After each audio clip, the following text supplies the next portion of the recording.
بسم اللہ الرحمن الرحیم۔ بسم اللہ الرحمن الرحیم۔ آج ہم تعمیر ادب حصہ چہارم کے سبق میں سے پڑھیں گے نعت شریف۔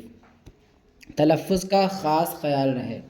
اعلیٰ سے اعلیٰ رفعت والے، اعلیٰ سے اعلیٰ رفعت والے، بالا سے بالا عظمت والے، بالا سے بالا عظمت والے، سب سے بڑھ کر عزت والے، سب سے بڑھ کر عزت والے، تم پہ لاکھوں سلام۔ تم پہ لاکھوں سلام۔ اور یہ یاد رکھیں کہ یہ سرکار مفتی اعظم ہند علیہ الرحمہ کا لکھا ہوا یہ نعت شریف ہے۔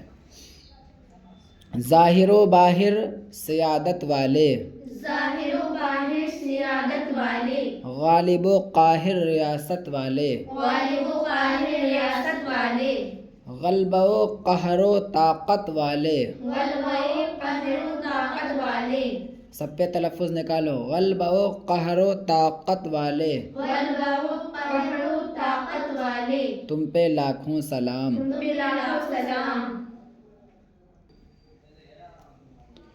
شان و شوکت عظمت والے، شان و شوکت عظمت والے، تم پہ لاکھوں سلام۔ تم پہ لاکھوں سلام۔ سدرہ تمہارا عرش تمہارا، سدرہ تمہارا عرش تمہارا، عرش عرش، کرسی تمہاری فرش تمہارا، کرسی تمہاری فرش تمہارا، مالک دوزخ جنت والے، مالک دوزخ جنت والے، تم پہ لاکھوں سلام۔ تم پہ لاکھوں سلام۔ رب نے تم کو سیر کرائی، رب نے تم کو سیر کرائی، اپنی خدائی تم کو دکھائی، اپنی خدائی تم کو دکھائی، ایسی اعلیٰ بصیرت والے، ایسی اعلیٰ بصیرت والے، بصارت، ایسی اعلیٰ بصارت والے، ایسی اعلیٰ بصارت والے، تم پہ لاکھوں سلام۔ تم پہ لاکھوں سلام۔ عرش پہ تم کو رب نے بلایا، عرش پہ تم کو رب نے بلایا، اپنا جلوہ خاص دکھایا، اپنا جلوہ خاص دکھایا،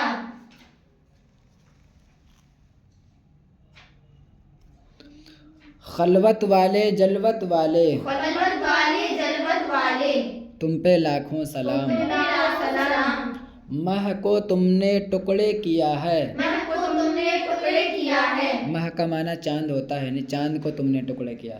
سورج تم نے لوٹایا ہے، سورج تم نے لوٹایا ہے، طاقت والے قدرت والے، طاقت والے قدرت والے، تم پہ لاکھوں سلام۔ تم پہ لاکھوں سلام۔ خواب میں جلوہ اپنا دکھاؤ، خواب میں جلوہ اپنا دکھاؤ، نوری کو تم روضہ دکھاؤ۔ نوری کو تم روزہ دکھاؤ، نوری سرکار مفتی اعظم ہند کا تخلص ہے۔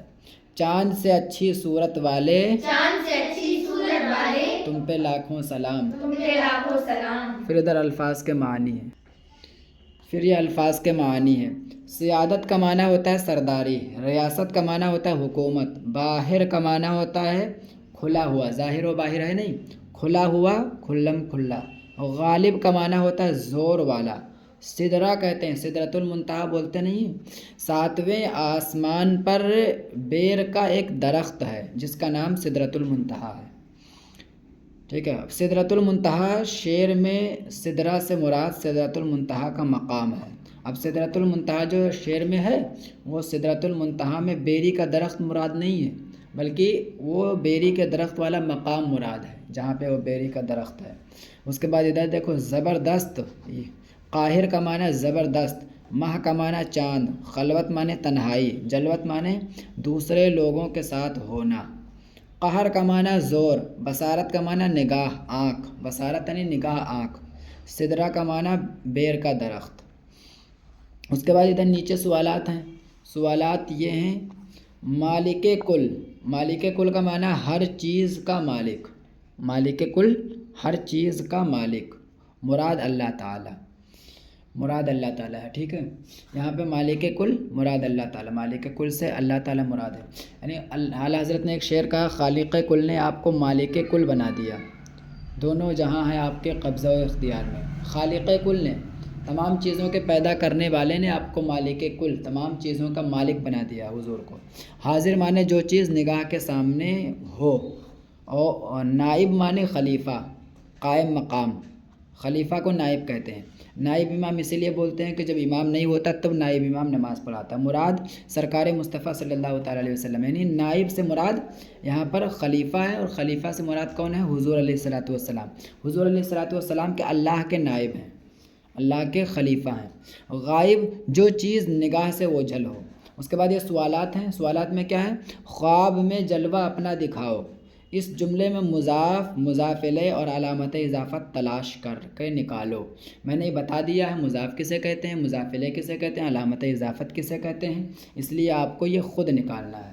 پانچویں شعر کا مطلب بیان کرو۔ پانچواں شعر دیکھ لینا نمبر کے اعتبار سے، اس کا مطلب بیان کرنا خود ہی۔ لاکھوں کا واحد لاکھ ہوتا ہے، ٹھیک ہے، لاکھوں کا واحد لاکھ، بس یہ دونوں کو آپ خود نکال کے لے کے آئیے۔